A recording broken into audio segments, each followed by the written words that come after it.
Chat, what's good, everybody? I know, I'm late to this video. This video was like 9 days ago, damn near 10 days ago, and I have reacted to this, but like, it was on like a total different channel, and they had shortened it. This time, Carl, they have filmed it, but I want to see how everything is. So we are gonna be reacting to the new Toyota GR GT. Is a Porsche killer. I'm not gonna lie, chat. This car is also in Forza Horizon 6. So yeah. I'm still waiting on them boys to drop the game. We just have to wait, bro. We have to wait, bro. So yeah, chat. Let's go. Happy Friday. Well, y'all may see this tomorrow. If not tomorrow, maybe Sunday. So yeah, let's get it. I'm about to do something with the new Toyota GR GT that no one outside of Toyota has ever done. I'm going to press this button here to start it. And now I'm going to turn this dial on the steering wheel to put it into track mode to make it a bit louder. Now it's warmed up, I'm going to give it some revs. It sounds good in here, but I also want to hear it from the very back. Look at the droplets of water as well. Oh yeah. Not bad. Well, this sounds great. Ooh, not bad, chat. It don't sound bad. It does not sound bad. It does not sound bad. Ooh, that's the thumbnail. Right, there is something odd about it. If you look on the bonnet, there is no Toyota badge. Here on the wheels, there should be a Toyota badge, but there's not. It just says GR. Then here at the rear, there is no Toyota badge. Look, it just says GT and GR down here.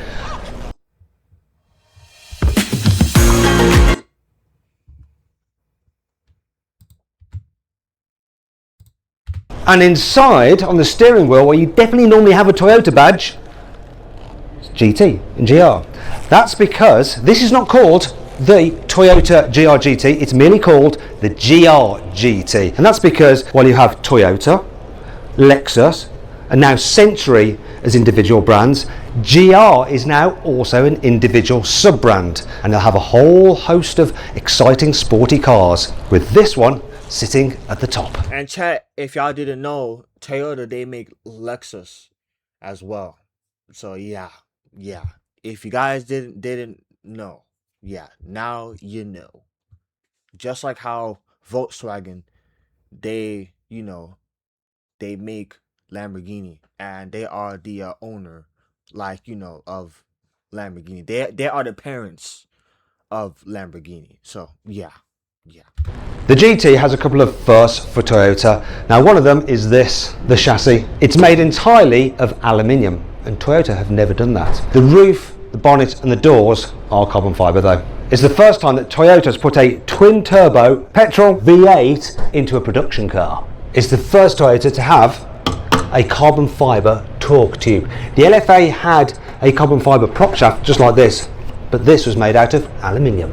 It's the first road car from Toyota that was designed first by the engineers in the wind tunnel, then given to the designers to finesse, not the other way around. And that's why every single vent you see is real. Real.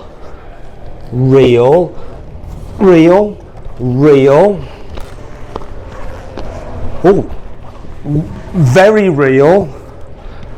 Oh, I've got to lose my arm in there. Real. Feels like I'm birthing a cow. And all this around here, real, absolutely no fakery. Another first is what Toyota has done with the gearbox. So the power comes along the prop shaft here from the engine at the front, and you have a wet clutch here, but around it is an electric motor. It gives you added assistance for torque fill to reduce turbo lag. Now the engine is always running. This is not like a normal hybrid system. It only provides added grunt when you need it. Anyhow, the power comes in here through the gears. It's an 8-speed automatic gearbox, and this is the first for Toyota. The way they've done this, they send the power then forward again to the limited slip differential here. Toyota's never used this design before, and I must say it's quite unusual. The reason Toyota has gone for this transaxle setup is improved weight distribution. So you have 55% of the car's weight at the rear, and 45 at the front, which is unusual for a front engine car. But this is more front mid-engine, because if you look here, you will see that the engine is behind the front axle. As for power and torque, well, So the engine is behind of the front axle. Normally, either the engine is in front or the engine is aligned with the axle. That's not bad. It's not bad. Toyota, that's very, very smart. It's very, very smart. has said that this thing will put out over 650 horsepower and 850 newton meters of torque. Toyota has also said that the GR-GT will be able to do more than 320 kilometers an hour, which is 199 miles an hour. So you can bet they'll go over that to at least break the 200 mile an hour barrier, won't they? As a result, they need some big brakes on it. So look, we've got these huge carbon ceramics, these massive Brembo calipers, and to make sure the car handles really well, they fitted it with forged double wishbone suspension at the front and the rear. But there's something else. You'll see here, it's fitted with coilover suspension with adjustable ride height, and if you look at the top there, you can see those wires. It's because they'll be adaptive dampers. Here on the inside, the GR-GT certainly feels the part. So you sit really low in it, in these lovely carbon fibre bucket seats. They are great, and of course you can move them backwards and forwards, but the backs, they're fixed. Also you've got these lovely red seat belts as well, which match the stitching on the seats, and we've got red here around the drive selector as well. You've got a nice sports steering wheel with a flat bottom, and you have your driving modes there with a boost mode, and that's for your stability control setting as well, and your pedal shifters for the gearbox. Also, the switches are really chunky and feel more expensive than in any other Toyota. Now, I can't show you the digital driver's display. I have seen it.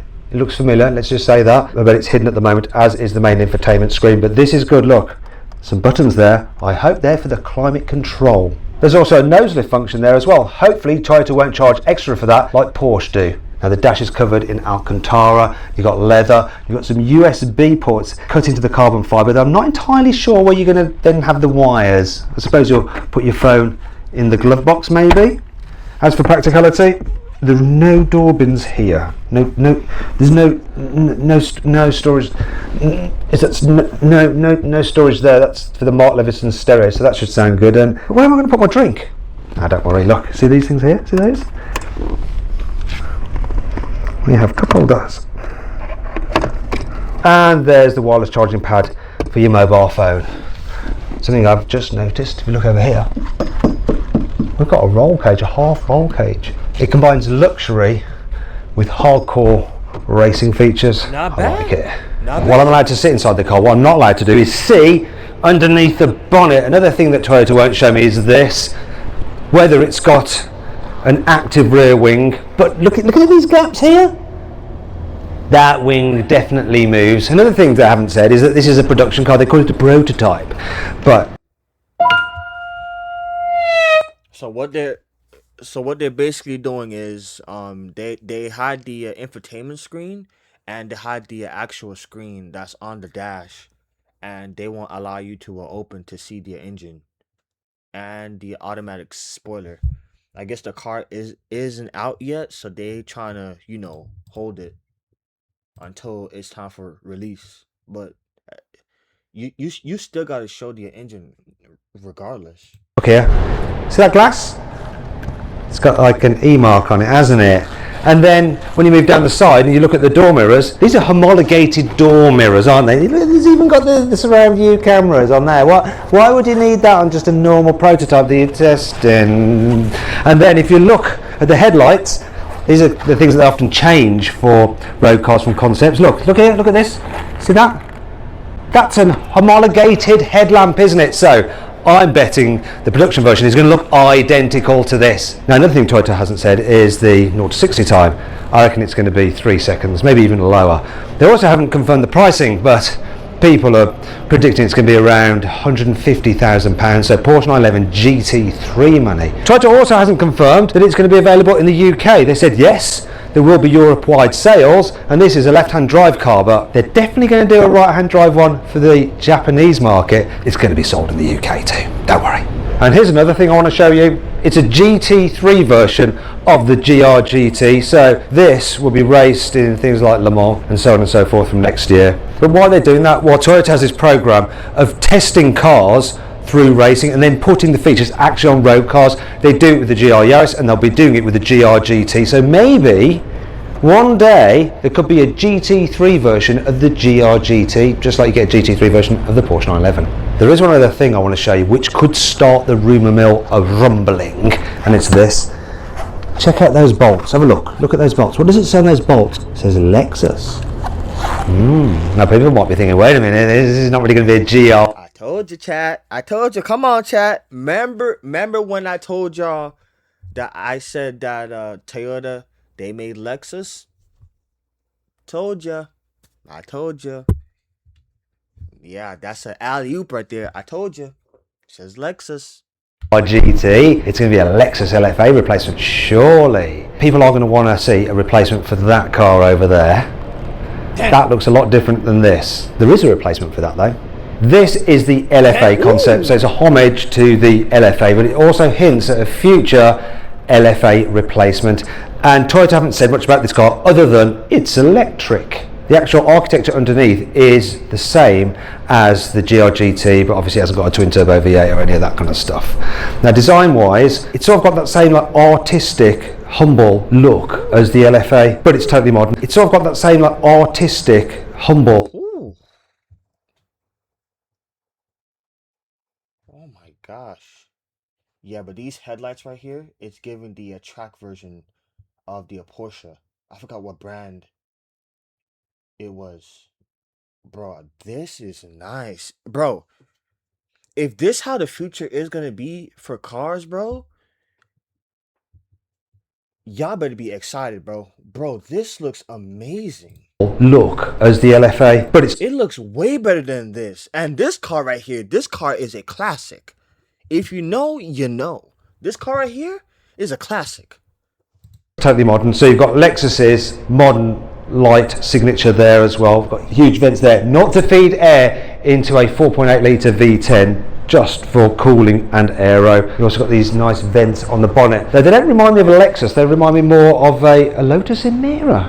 See what I mean? Moving down the side, so we've got some more vents here, some very concept car door mirrors there. And this bit is a nod to the LFA. You can see it here. See this vent? Now, normally on the LFA, that was feeding air into an oil cooler. There's another vent here on the LFA which feeds air into the radiator on the LFA, but here it's just pure air. If you look down here, you'll see, look, hello, kissing my hand. Roof line, though, is very much like the LFA, the way it falls away to the back. But this has a weird feature on there. That is a drone that can fly off and follow you around to film you when you're having fun in your car. Obviously, that is not going to make production. What may do, though, is a retractable rear wing which can go up or down again depending on which driving mode you're in. Up or down again. Ooh, this looks bro. It's sad to see the engine cars, you know, go away. Oh, and speaking of cars, yesterday, well, by the time y'all see this video, it's gonna be on Saturday or Sunday, but today's Friday. Yesterday it was Thursday. Bro, Nissan just announced that they are discontinuing all of the newer Altimas, bro. They are no longer making any more Altimas, man. Damn. But they still gonna be dishing out the ones that they make throughout like last year and shit. So yeah, but yeah, no more Nissan Altimas, man. Damn, that's how you know that the future is coming a lot faster. Yeah, it really is. A lot of cars, they are being discontinued now, depending on which driving mode you're in. That's nice. Now also at the back you'll see this design here with the air vents once again on the LFA. They were there to aid cooling with the radiators, but here it's more for show and a nod to its predecessor. The biggest nod though is this, look. See that? That light is to mimic the tri-exhaust on the LFA. Looks cool, doesn't it? There's some more similarities on the inside, so let's go check it out. There are various LFA vibes, like this part reminds you of the LFA, the door card design, but obviously it's just totally modern and actually quite futuristic. Speaking of which, we have a yoke steering wheel. Now Lexus has already introduced a yoke on the RZ. This is like some serious advancement. It's kind of crazy. Oh look, we have paddle shifters with an M mode on the dash here. That bodes well, so you'll probably be able to have synthesized manual gear changes. Also notice these switches here are very much like in the original LFA as well, and the design of the dash, well, that's completely new with this screen design. That'd be interesting if they make that with this curved screen. It looks good. The materials in here, obviously it's very concept car-y, but it feels nice, and you sit very low in it as well. It's interesting that they've given the driver's seat a different colour to the passenger seat. We also have like this double bubble roof, which is nice, and the HVAC controls are actually up there. Look, so that's your climate control up there, so it's not down here, which is interesting. I wonder what other features it has. I wonder if it does anything if I press these buttons. Oh, did it? Did it just do something? It's like someone's turned it on. Wait a minute, that sounds like the LFA. It's obviously running through some sound clips that it could possibly do. I wonder if it does any others.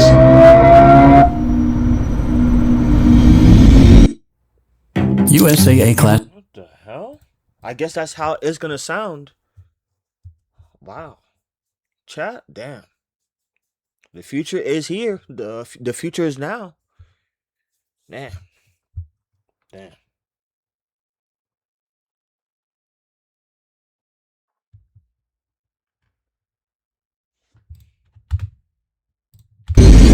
Right, that feels like I'm about to take off. Alright. Well, it certainly seems like a lot of fun, but I don't really have much information about the car. I need to speak to someone from Lexus who might be able to help me, because details on this car so far are really, really scarce. I guess you want to find out more. I want to find out what's going on. I've been on various Toyota and car forums and have compiled a bunch of questions that people like you might have been asking online about this specific car. Now, Toyota engineers and designers are usually quite, secretive. They don't give much away, but I'm an expert investigative journalist and I can get blood out of a stone. So I'm going to ask the questions now to the car's chief designer and project manager. So, right, first one, this is to the project manager. Why have you abandoned the lovely naturally aspirated V10 for electric power? No copyright, baby. To you then, chief designer, how are you going to replace that V10 sound? How many motors has it got? 2? It's got to have 2. Four-wheel drive or rear one? Tri-motor for the perform. Okay, horsepower. You've got to give me horsepower. How much horsepower? When you're designing this car, you've got an idea with the power figure in mind. So what is it? Ballpark, just ballpark. It's going to have more than the LFA, so 600, 700 horsepower, maybe 800. Looks like 8. Will production be limited again? You're going to limit this, right? Yeah? Okay. Price. Looks expensive, £500,000. Bit more? Higher? Just look up for higher, look down. Right, last question, then I'm giving up. Will you get a racing version of this, like you did with the old LFA? Racing electric cars? Does anyone care? Thanks guys for your time. Well, I didn't manage to extract any extra information from the guys from Lexus. I was a little bit more successful when I headed out to Japan to get the inside line on a forthcoming Toyota. Now, if you like the original LFA, I've got a banger of video coming out for you soon. It's going to be a drag race of an LFA against a Carrera GT. So make sure you subscribe to this channel so you don't miss that video. Anyway, let me know what you think of the cars you've seen today on this channel. Yeah, chat, you guys already know I'm on that like wildfires, man. You guys already know. Chat, thank y'all so much for all the love and support on all these videos, man. Yeah, I'm not gonna lie. Yeah, we gonna be on that. Best believe we are gonna be on that. Bro, I'm so happy that I had reacted to this, bro. I know that I'm 9 days late for this video. I've been busy, been doing a lot of stuff. So yeah, chat. If y'all new, like, comment, subscribe, like up the video, hype. Oh, I don't have the hype button yet. I don't have that yet. But yeah, keep on liking, keep on subbing. We are almost at 800 subs. Chat, bro. Like, bro, I'm seeing the progression, man. Yeah, bro. Chat, I'm grateful. I'm very, very grateful, but I'm not satisfied until I hit 1K. Like, I have that in one of my in my journals, is to hit 1K subs on this channel. And yeah, it's gonna happen soon. It's gonna happen soon. I said it by the end of this year. Let's see. Let's see. All right. So chat, I love y'all so much. Thank y'all for all the love and support. Yeah, yeah, yeah. I'll see y'all next time. Yeah. So have a good day. Goodbye. I see you guys on the next one. Shalom. Peace.